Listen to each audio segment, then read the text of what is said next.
Hey guys, Kitty here. This is the, I think, third installment of my tips and tricks videos. The other two, these should all be going up around the same day.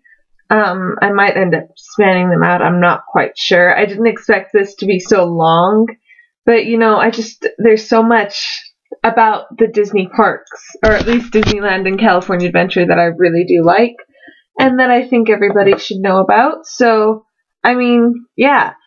And I apologize for my really crappy lighting in here. It is really early in the morning. Let me see if I can turn on this light over here.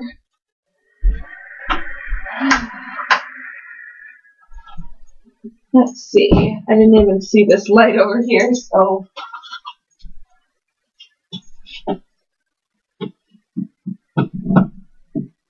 I don't know if there's a light bulb in it. Maybe that'll help.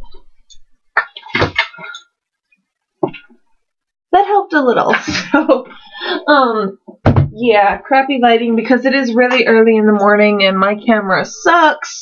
So, I apologize. But hopefully that doesn't deter you from watching the video. Anyways, so I wanted to continue my tips and tricks video, and I apologize if I end up overlapping anything with my last few videos. I did film these at a different point in time, so I don't quite remember everything I put in the video, but if I repeat a tip, I apologize. It's not my intention to repeat stuff. So anyways, one of the big things that I love about Disney parks in general, and just Disney in general, is their hidden Mickeys. If you don't know what a hidden Mickey is, it's on pretty much every ride in the park. There's at least one silhouette or shape in the shape of a Mickey head. Now, some cast members will tell you where it is. Some cast members won't, and they'll leave it up to you to find it. There are books that you can buy. Like, for example, I think there's this one called Disneyland's Hidden Mickeys, a field guide to Disneyland Resorts. Disneyland Resorts Best Kept Secrets. I think there might even be an app for it. I'm not quite positive. I didn't look that up. I should have looked that up for you guys. But you just find them all over the park. I mean, it's like you can find them pretty much everywhere. I don't know how well you guys can see that, but do you guys see that hidden Mickey? The hidden Mickeys are pretty much everywhere throughout the park. They're really fun to, sit there and spot. It's a good game to play with the kids if you're, waiting in line somewhere, or if you're on the ride and it's, one of the slower rides. You can sit there and point out different hidden Mickeys, and it's really cool. Another thing I do recommend getting is Foursquare. This is mainly if you have a smartphone. If you get Foursquare, which for some reason I don't know if I have it on my phone. Let's see, do I have it? I don't have it right now. But Foursquare is pretty much your checking in type thing, and you don't have to check in for this next part, but when you check into someplace, or if you look at someplace like a specific ride, because Foursquare, if I remember correctly, has all the rides from Disneyland. You can check into each of the ride, and not only can you get badges for checking into each of these things, but people also leave little tips and tricks, like different hidden Mickeys and different, things that are hidden in different places. And it's just really, really fun because, for example, if you go on Indiana Jones and you're waiting in that little video room where you're watching the video on the giant screen, there's supposedly, I've never seen it, I've looked so many times, so maybe I'm not looking in the right place. Up in the rafters, there's a piece of the old Eeyore signs that signify the Eeyore parking lot that used to be right there. So, it just leaves you with little tips and cute little things to find like that. And sometimes different things you can do at the specific ride. Like, once again at Indiana Jones, if you pull on the lever in the well, you might hear somebody talking. So, it's fun.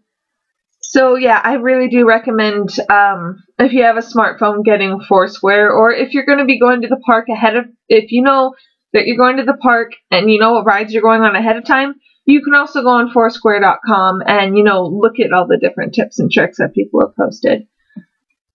The next trick, the next tip, people have asked me, what do I do about strollers? Okay. Strollers, they're not super expensive at the park. I don't remember exactly how much. They're somewhere between like $20 and $30. Strollers are really good, especially if you have younger kids, like under 6, really, like under 7, actually. If your kid is 6 and younger, I recommend bringing a stroller, simply for the fact that kids get tired really, really easily. And it's a godsend, You want a stroller, especially if your kid is really young, because, you can bring your own stroller as well. If you can, I recommend bringing your own stroller, especially if your stroller has, like, compartment space underneath, because then you can put your bag there, you can put your water bottles, you can put, your jackets underneath there. So yes, I do recommend bringing a stroller or getting a stroller from the little stroller place. It's right next to Disneyland. I think it's near the Lost and Found, or it's on the opposite side. I can't quite remember, but it's a good investment. I really honestly think it's a good investment. Let's see. Just some random tips and tricks, don't be scared to ask cast members things. They're there to help you, and they'll do it with a smile on their face. Occasionally you will get the grumpy cast member, because there are some that are like that.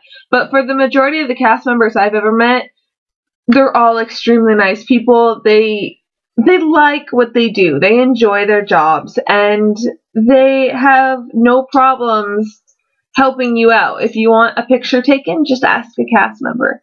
If you want a picture taken in front of one of the rides, just ask one of the cast members, and most of them will be happy to oblige.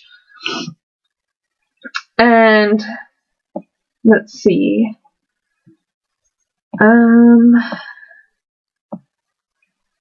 Crowds. Okay, crowds.